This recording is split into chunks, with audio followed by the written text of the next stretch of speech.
definisinya ya tentang upah itu apa. Upah itu diartikan sebagai hak. Ini hak. Upah itu adalah hak yang diterima oleh buruh atau tenaga kerja dalam bentuk satuan uang atas tenaga maupun keahlian yang telah dikeluarkannya untuk menghasilkan barang ataupun jasa. Kayak gitu.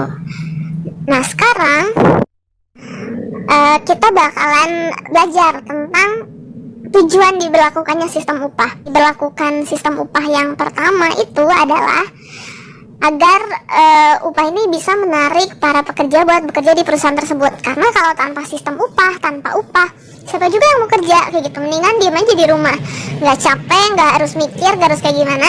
Nah, makanya sistem upah itu ada buat menarik para pekerja untuk bekerja di perusahaan tersebut.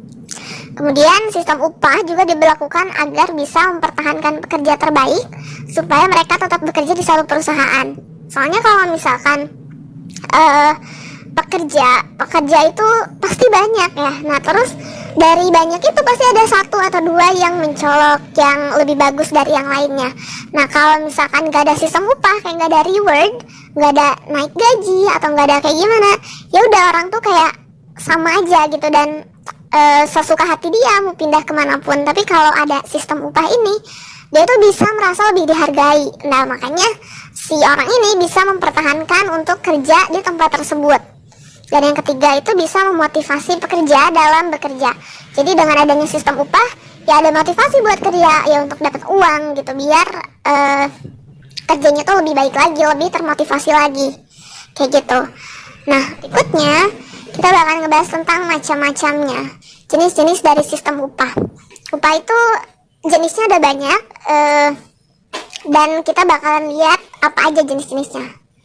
Oke, yang pertama ini adalah ada sistem upah yang didasarkan pada waktu. Nah, yang didasarkan pada waktu itu yang kayak gimana? Nah, sistem pengupahan ini biasanya sistem di mana upah yang diberikan itu berdasarkan banyaknya jam kerja.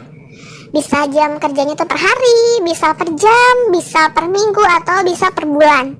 Tapi biasanya ini tuh adanya tiap bulan, per bulan umumnya ya. Contoh pekerjaan kayak gini apa coba? Contohnya guru, atau PNS, atau dosen, atau apa lagi? Pabrik juga ya, pegawai pabrik juga kebanyakan kayak gini, kayak berdasarkan waktu. Jadi semakin banyak waktu kerja kamu, ya semakin banyak juga upahnya. Kayak gitu tuh. Yang kedua ada upah berdasarkan hasil. Nah, kalau ini totally different gitu, beda banget sama upah yang sebelumnya. Karena upah sistem upah dalam hasil ini didasarkan pada berapa banyak barang atau jasa yang dihasilkan oleh pekerja, kayak gitu. Dan upah berdasarkan hasil itu contohnya apa? Misalkan banyaknya freelancer atau enggak penulis, misalkan penulis itu misalkan bisa ngasilin 3 artikel untuk dikirim ke penerbitan misalkan. Nah, dia juga bakalan dapat 3 upah untuk 3 artikel itu tuh yang diterimanya. Nah, yang ketiga ini adalah komisi. Komisi itu adalah bayaran yang diterima berdasarkan persentase hasil penjualan. Nah, biasanya orang-orang yang digaji dengan sistem komisi itu adalah bagian pemasaran atau marketing. Biasanya dibayarkan berdasarkan komisi. Misalkan kalau si marketing ini bisa memasarkan banyak produk, misalkan marketing motor nih. Marketing motor itu bisa memasarkan 10 unit dalam 1 bulan. Nah, dalam 1 unit itu dia dapat persenan misalkan 2% atau 3%.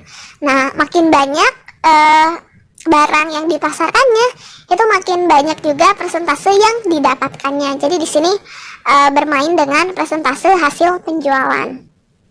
Itu komisi. Yang selanjutnya adalah bonus. Nah, kalau bonus ini merupakan upah tambahan, sifatnya tambahan yang diterima pekerja selain dari gaji tetap yang sudah ada sebagai bentuk penghargaan. Jadi kalau misalkan kerjanya bagus, si pegawai ini, si karyawan ini, dia dapat bonus. Dan yang selanjutnya ada pembagian keuntungan.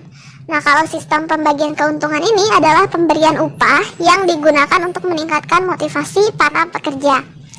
Misalkan kalau di industri food and beverage, Misalkan ada orang nih yang punya kafe, nah dibagi dulu misalkan pembagian keuntungannya untuk si penanam modal atau misalkan sama si yang punya idenya, misalkan dibagi keuntungan. Nah itu juga bisa jadi salah satu sistem upah, jenis upah yang diberikan.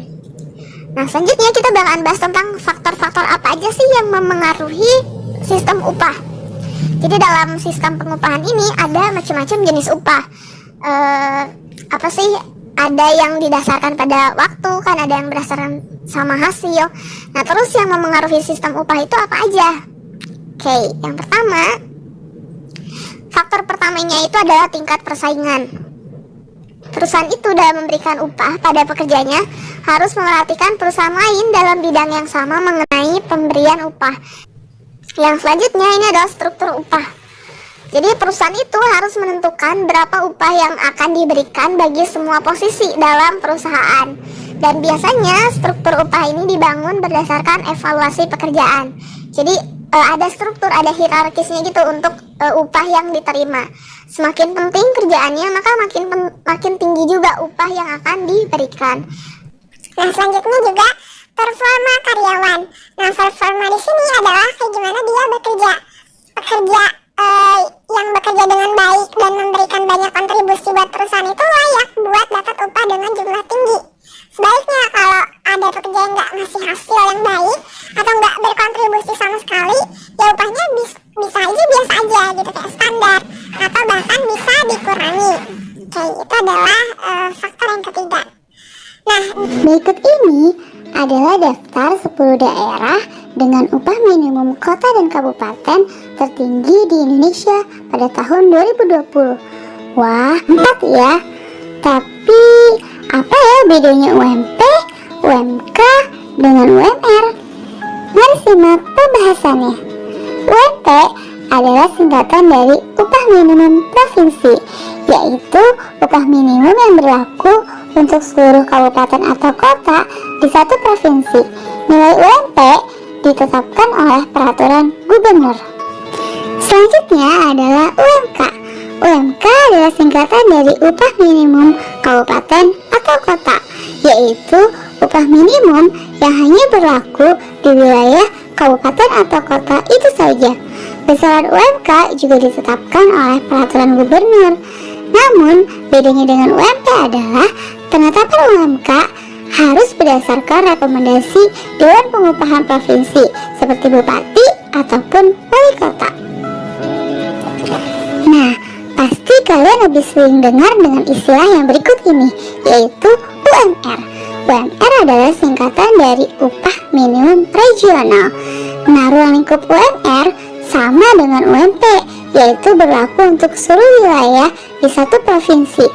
Tapi istilah UMR sudah tidak lagi digunakan dan digantikan oleh UMP dan UMK berdasarkan peraturan Kementerian Ketenagakerjaan.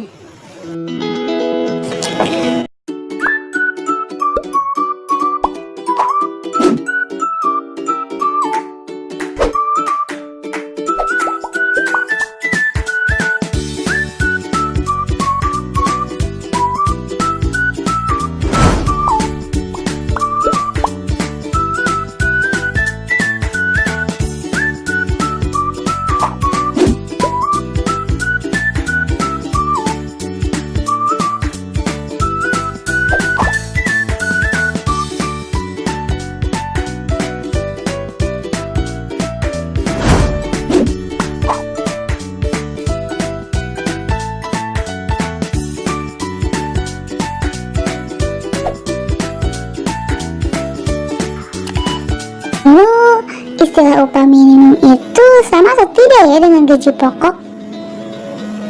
Ya, betul sekali.